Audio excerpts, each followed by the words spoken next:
बिस्मिल्लाहिर्रहमानिर्रहीम। अस्सलाम वालेकुम स्टूडेंट्स। बेटा नाइन्थ क्लास केमिस्ट्री में लास्ट टाइम हमने शील्डिंग इफेक्ट को और एटॉमिक रेडियस को डिटेल में समझा था। अब हम बेटा बुक के पेज नंबर 53 पर आयोनाइजेशन एनर्जी और इलेक्ट्रॉन एफिनिटी और इलेक्ट्रोनेगेटिविटी को पढ़ने लगे हैं। तो बेटा आयोनाइजेशन एनर्जी से स्टार्ट करते हैं। आयोनाइजेशन एनर्जी बेटा वो एनर्जी होती है जो कि हमें चाहिए होती है किसी भी एटम के लास्ट शेल में से इलेक्ट्रॉन को रिमूव करने के लिए, यानी लास्ट शेल में से आपने इलेक्ट्रॉन को निकालना है तो उसके लिए जो एनर्जी आपको चाहिए वो कहलाती है आयोनाइजेशन एनर्जी। तो बेटा ये एनर्जी हर एलिमेंट के लिए बेटा डिफरेंट होती है। हर एलिमेंट को अलग एनर्जी चाहिए होती है, यानी हर एलिमेंट को उसके अपने प्रोसेसेस के अकॉर्डिंग, उसके अपने इफेक्टिव न्यूक्लियर चार्ज के अकॉर्डिंग एनर्जी चाहिए अपने लास्ट शेल के इलेक्ट्रॉन को निकालने के लिए।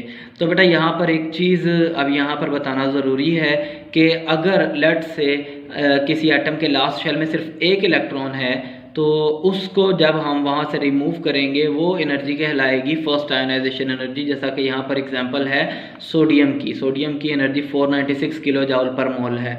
लेकिन अगर कोई ऐसा एटम है जिसके लास्ट शेल में मोर देन 1 इलेक्ट्रॉन है तो बेटा फर्स्ट इलेक्ट्रॉन निकालने के बाद जो सेकंड इलेक्ट्रॉन हम रिमूव करवाएंगे उसकी एनर्जी कहलाएगी सेकंड आयोनाइजेशन एनर्जी, और थर्ड निकालेंगे तो उसकी एनर्जी कहलाएगी थर्ड आयोनाइजेशन एनर्जी।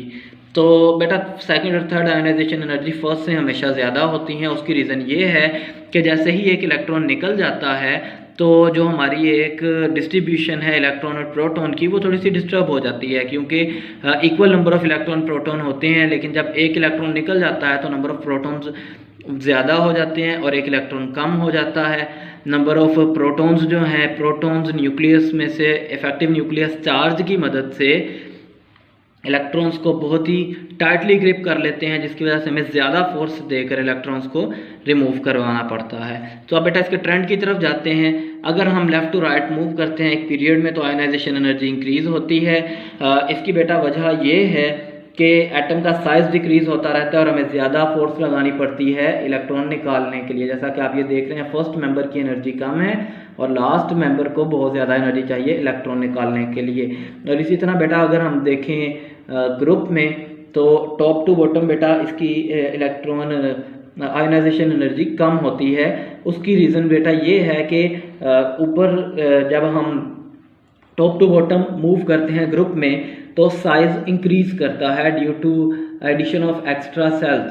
जब बेटा साइज इंक्रीज करता है लास्ट शेल न्यूक्लियस से दूर जाता है, उस पर न्यूक्लियस का चार्ज खत्म होता रहता है और उसमें से इलेक्ट्रॉन निकालना आसान हो जाता है।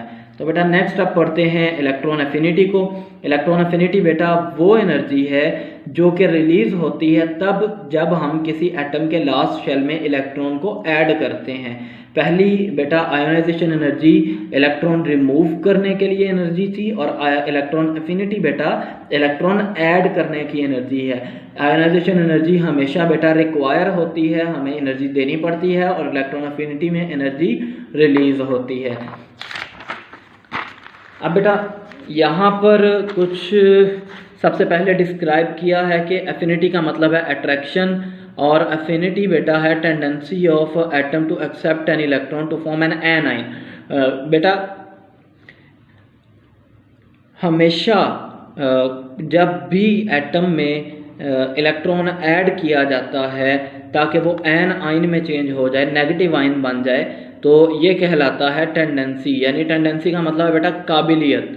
टेंडेंसी का मतलब है काबिलियत। ये बेटा एफिनिटी कहलाता है वो काबिलियत जिसके ज़रिए एटम इलेक्ट्रॉन लेकर एनाइन में चेंज होता है। जैसा कि यहाँ पर बेटा एग्जांपल बताई गई है फ्लोरीन की -328 किलो जूल एनर्जी है पर मोल, यानी एक मोल के एटम्स को अगर हम आयोनाइज करें तो ये 328 किलो जूल एनर्जी रिलीज करता है। यहाँ पर बेटा एग्जाम्पल देखते हैं। बेटा ट्रेंड देखते हैं पहले। इसमें बेटा हम फर्स्ट ऑफ ऑल तो ये चीज़ देख लें कि लेफ़्ट टू राइट जब हम मूव करते हैं पीरियोडिक टेबल में तो इलेक्ट्रॉन एफिनिटी की वैल्यू इंक्रीज़ होती है। Left to right electron affinity की वैल्यू इंक्रीज़ होती है।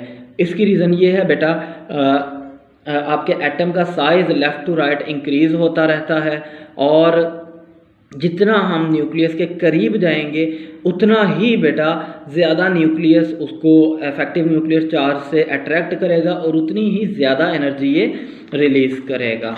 नेक्स्ट बेटा ग्रुप में अगर हम देखें टॉप टू बॉटम, तो टॉप टू बॉटम क्योंकि साइज़ बढ़ रहा होता है एटम का, इसकी वजह से इलेक्ट्रॉन अफिनिटी की वैल्यू डिक्रीज़ होती है, यानी बहुत इजीली ये एडजस्ट हो जाता है एटम में और कम एनर्जी रिलीज़ करके ये बहुत इजीली उसमें एनर्जी कम एनर्जी रिलीज़ करके ये उसमें बहुत इजीली बेटा एडजस्ट हो जाता है। यहाँ पर बेटा अगर आप इसकी फर्स्ट मेंबर और लास्ट मेंबर की एनर्जी को देखें, फर्स्ट मेंबर की 328 और लास्ट मेंबर की 295, तो बेटा टॉप टू बॉटम हमेशा एनर्जी डिक्रीज करती है। अब बेटा हम इलेक्ट्रोनेगेटिविटी को समझें, तो इलेक्ट्रोनेगेटिविटी बेटा एक ऐसी प्रॉपर्टी है जिसमें अगर कोई दो एटम आपस में बॉन्ड बनाते हैं बेटा, इस चीज़ को हम जानते हैं कि ये दो एटम्स ने जब बॉन्ड बनाया तो दोनों एटम एक एक इलेक्ट्रॉन को कंट्रीब्यूट करते हैं और वो इलेक्ट्रॉन का पेयर जो है, बॉन्डेड इलेक्ट्रॉन का पेयर, वो दोनों के पास 1 बाय 1 मूव करता है। लेकिन अगर इन दोनों में से कोई भी एक अगर ज़्यादा इलेक्ट्रोनेगेटिव है, ज़्यादा पावरफुल है, तो वो क्या करेगा, फोर्सफुली इस इलेक्ट्रॉन पेयर को अपनी तरफ को अट्रैक्ट कर लेगा। यानी ability of an atom to attract the shared pair of electron towards itself in a molecule is called electronegativity.